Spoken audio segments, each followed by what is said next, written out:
Thanks for staying with us. You're watching WION World is One, where we are continuously bringing you the latest developments from the world. But first, let's take a look at the top stories we're tracking for you at this hour.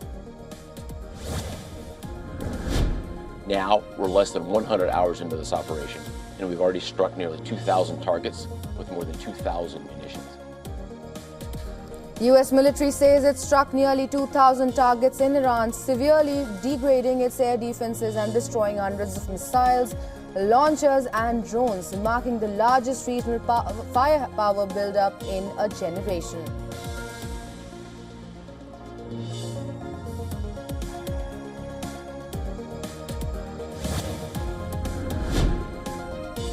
Israel's military says it launched a broad wave of strikes on targets in Iran after Tehran fires rounds of missiles at Israeli territory. Iranian launch sites, air defense systems and other infrastructure hit in strikes.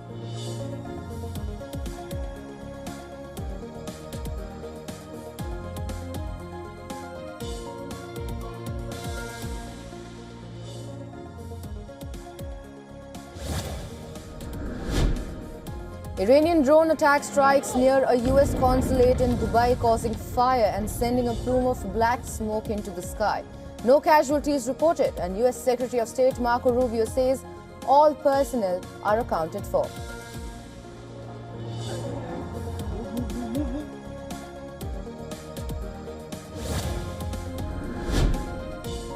U.S. President Donald Trump says that the United States Navy will begin escorting tankers through the Strait of Hormuz as soon as possible. He adds that no matter what, the United States will ensure the free flow of energy to the world.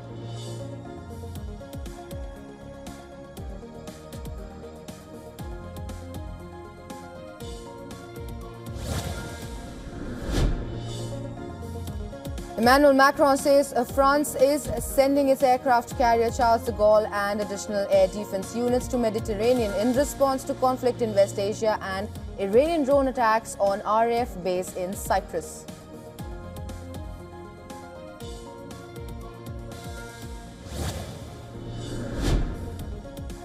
Hezbollah says it targeted Israeli naval base in Haifa with projectiles in retaliation for strikes on its strongholds in Lebanon. Israeli military says it detected incoming projectiles, shooting down most of them.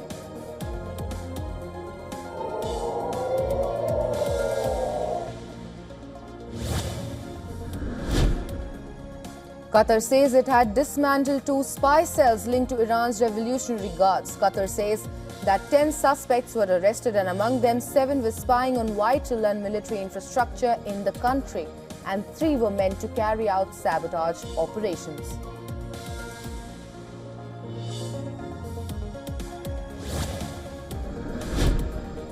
U.S. Commerce Secretary Howard Lutnick agrees to testify in congressional inquiry of sex offender Jeffrey Epstein over his associations with him after publicly released files undercut his claims about when he had severed his ties.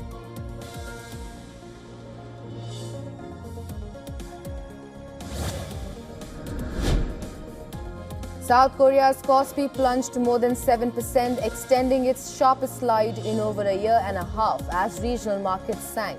Japan's Nikkei and Australia's ASX also fell, while US stocks closed lower after another volatile session on Wall Street.